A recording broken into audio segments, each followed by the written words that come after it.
11:20 marks వార్త 11:20. ప్రొద్దున వారు మార్గమున పోవుచుండగా ఆ అంజూరపు చెట్టు వేళ్ళు మొదలుకొని ఎండి ఉండుట చూచిరి. మళ్ళొకసారి. ప్రొద్దున వారు మార్గమున పోవుచుండగా ఆ అంజూరపు చెట్టు వేళ్ళు మొదలుకొని ఎండి ఉండుట చూచిరి. దేవుని చిత్తం మేరకు మనము ఉపచారము చేయకపోతే ఏమవుతుంది? ఉన్నది కూడా ఇంకిపోతుంది, ఎండిపోతుంది. ఉన్నది ఫలించాలంటే ఉన్నది ఏం కావాలి ఫలించి అభివృద్ధి చెందాలంటే ఏం చేయాలి? ఉన్న కొద్ది దాంట్లోనే ఏం చేయాలి? అర్థమైందా? మళ్ళీ మా పాస్టర్ తప్పుడు బోధపోయినా యూట్యూబ్లో ఉంది, మీరు ఎవరికి చూపించుకోండి. చాలా సంతోషపడితే ఇంకా ఒక సబ్స్క్రైబర్ ఎక్కువ అవుతుంది. నీకు నచ్చకపోయినా వాళ్ళకి నచ్చుతుంది, నీకు నచ్చకపోయినా వాళ్ళకి. నీకు ఎందుకు నచ్చుతలేదు? ఎందుకంటే నీ మనస్తత్వం కరెక్ట్గా లేదు, దేవుని చిత్తాన్ని నెరవేర్చే మనసు లేదు. కాబట్టి గుర్తుపెట్టుకో, రానున్న దినాల్లో ఏం మిగిలింది? ఎండిపోవడమే, ఇంకిపోవడమే, ఇంకేం లేదు. అందుకే ఏం కావాలి? పిడికేడు. ఏంటంట? పిడికేడు పిండి. ఎంత? చిన్న కొద్ది పిండి. ఆ కొద్ది పిండితోనే ఎవరికి ఉపచారం చేయడానికి ఇష్టం ముందుకొచ్చింది? ఏలియాకు అప్పం చేసి ఉపచారం చేయడానికి ముందుకొచ్చింది. అలాగే యేసు ప్రభు కూడా తన సేవ, ఆయన సువార్త చెప్పుకుంటూ గ్రామాలు పట్టణాలు తిరుగుతూ ఉన్నప్పుడు ఆయన వెంబడిపోయినటువంటి అనేక మంది స్త్రీలు, అనేక మంది ఆస్తిపరులు ఏం చేశారు? తమకు కలిగిన ఆస్తి ద్వారా యేసు ప్రభుకి ఏం చేశారు? ఉపచారం. ఒకవేళ ఉపచారం చెయ్యకపోతే ఏమవుతుంది?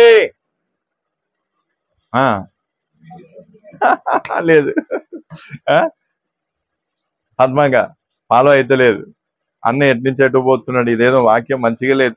పుట్టినరోజు అంటే ఎట్లుండాలి, పుట్టినరోజు అంటే ఎంత మంచిగా ఉండాలి, హ్యాపీ బర్త్డే అని ఉండాలి, బెలూన్స్ ఉండాలి, కేక్ ఏది? కేక్ అన్న ఫ్రిడ్జ్ లో పెట్టి ఉండొచ్చు, తీస్తారేమో చూద్దాం.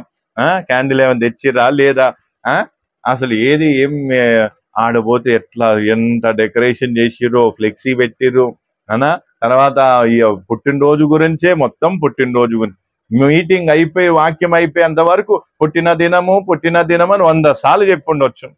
ఈ పాస్టర్ ఏమో ఉపచారము అంటాడు. పుట్టిన దినం అని చెప్పి ఏం కావాలి? పుట్టినరోజు శుభాకాంక్షలు. దేవుడు నేను ఏం చేస్తాడు? సియోనుల నుంచి ఇదిగో బర్త్డే బాయ్ని దీవిస్తాడు. ఆయన ద్వారా ఆయన తర్వాత వాళ్ళ కుటుంబాన్ని దీవిస్తాడు, వాళ్ళ తర్వాత మనందరిని దీవిస్తాడు. ఆమేన్. ఎందుకంటే రూపాయి ఖర్చు లేకుండా దీవెన వస్తుందంటే హల్లెలూయా. ఎంత బాగుందో కదా! రూపాయి ఖర్చు లేకుండా దీవెనలు వస్తున్నాయంటే దానికంటే ఇంకేం బాగుంది? అర్థమవుతుందా? అందుకే ఈరోజు మనకేం కావాలి?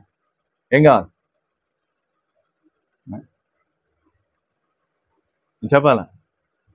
మన కలిగిన దానిలో దేవుని దాసులకు దేవుని చిత్తం మేరకు ఉపచారం చేయకపోతే మిగిలేదేంటిది? రమక్కకు అన్నా ఇదేదో బాగాలేదన్నా, ఇదేదో మాకోసం చెప్పినట్టుందిగా.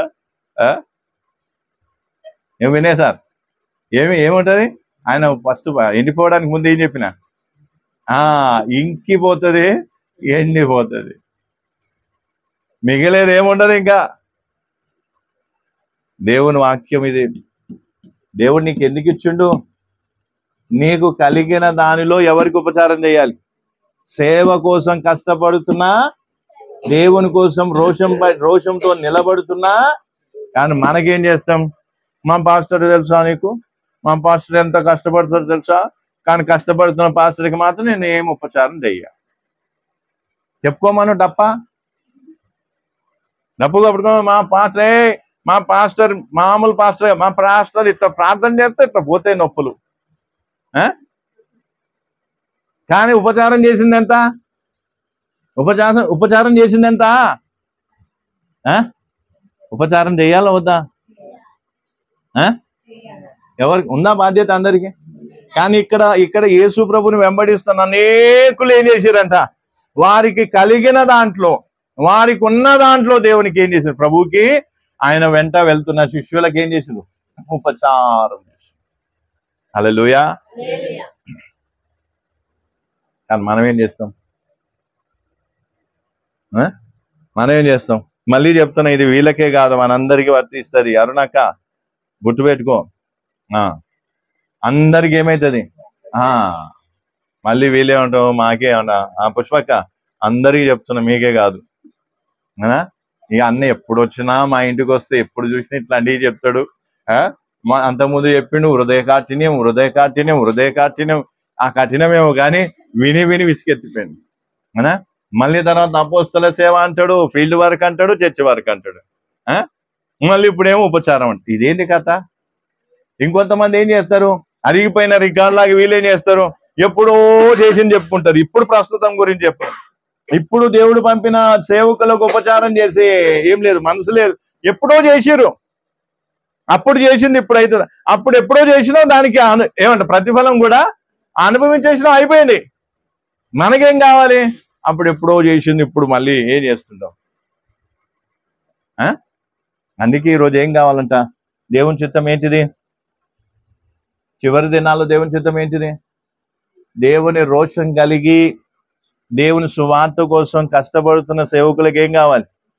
ఉపచారం చేయాలి. ఎంత? మా దగ్గర పెద్ద బిల్డింగ్ ఉంటే, మా దగ్గర ఏమంటే కోట్ల ఆస్తి ఉంటే, అప్పుడు సేవకునికి మంచిగా చూసుకున్నాను. మంచిగా అది ఉంటే నువ్వు చూసుకోవని తెలిసే దేవుడు ఇయ్యలేదు. నువ్వు కోట్లు ఉంటే ఏం లెక్క చేస్తావు? బూడికాలతో దంతావు సేవకుని. కోట్లుంటే ఏం లెక్క చేస్తావు? ఉన్న కొద్ది పైసలకే నువ్వు ఆగుతలేవు, గాలి తేలే.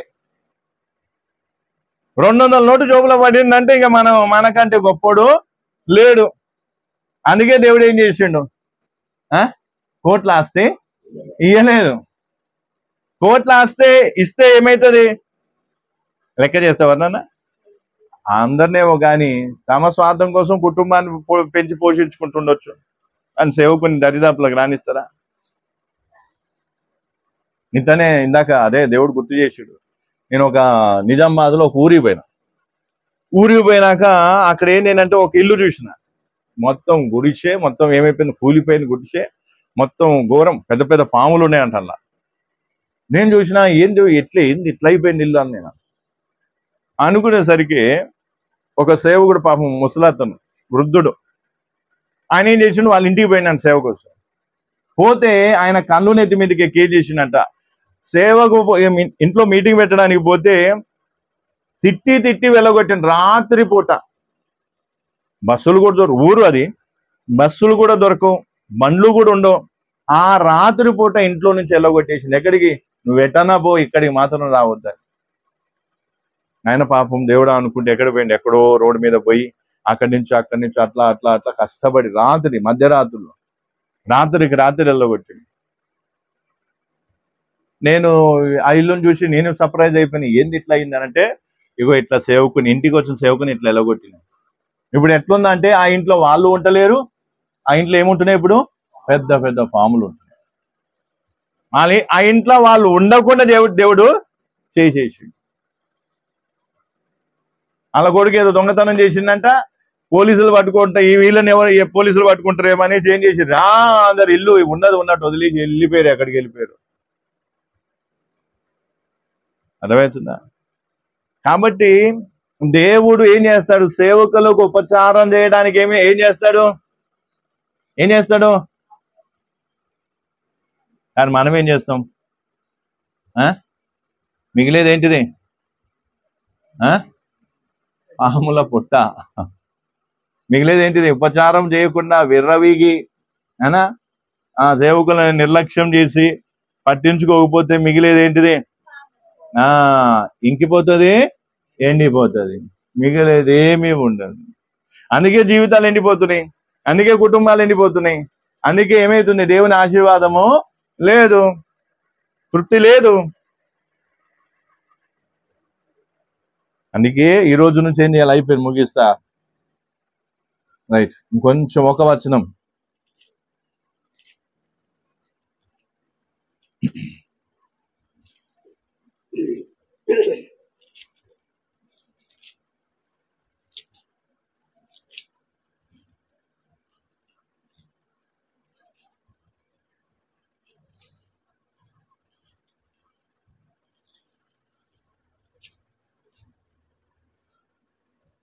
దేవుడు చెప్పింది మీకు చెప్తున్నా కాబట్టి ఇక మీరు ఎట్లా అర్థం చేసుకున్నా దేవునికి స్తోత్రం. కాబట్టి ఇంకో చివరిగా ఒక వచనం చదువుకొని మనం ముగించుకున్నాం. 4 ఫిలిప్పీయులకు రాసిన పత్రిక 4వ అధ్యాయము. ఫిలిప్పీయులకు రాసిన పత్రిక 4వ అధ్యాయము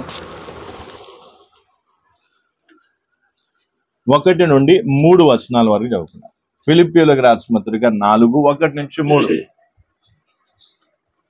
కావున నేను ఆపేక్షించు నా ప్రియ సహోదరులారా, నా ఆనందమును నా కిరీటమునైన నా ప్రియులారా, ఇట్లు ప్రభువునందు స్థిరులై ఉండురి.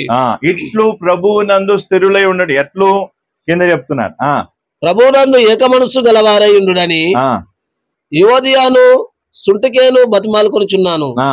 అవును, నిజమైన సహకారి ఆ స్త్రీలు క్లెమెంతుతోనూ నా ఇతర సహకారులతోనూ సువార్త పనిలో నాతో కూడా ప్రయాసపడిన వారు గనుక వారికి సహాయం చేయమని నిన్ను వేడుకొనుచున్నాను. ఆ సహకారుల పేర్లు జీవగ్రంథమందు వ్రాయబడి ఉన్నవి. ఇక్కడ ఏమన్నా వస్తుంది? ఎట్లు స్థిరులై ఉండాలి, ఎట్లు స్థిరులై ఉండాలి?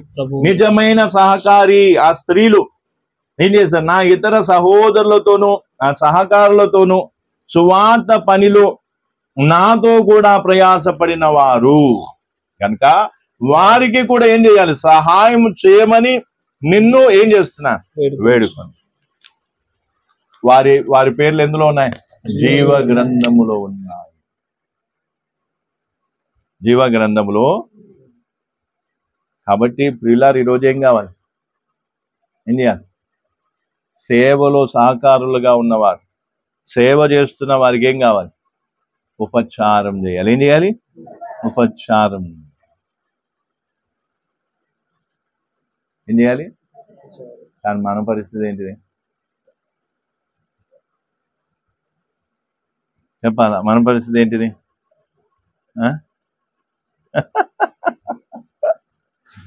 మన అంటున్నా, మన పరిస్థితి ఏంటిది?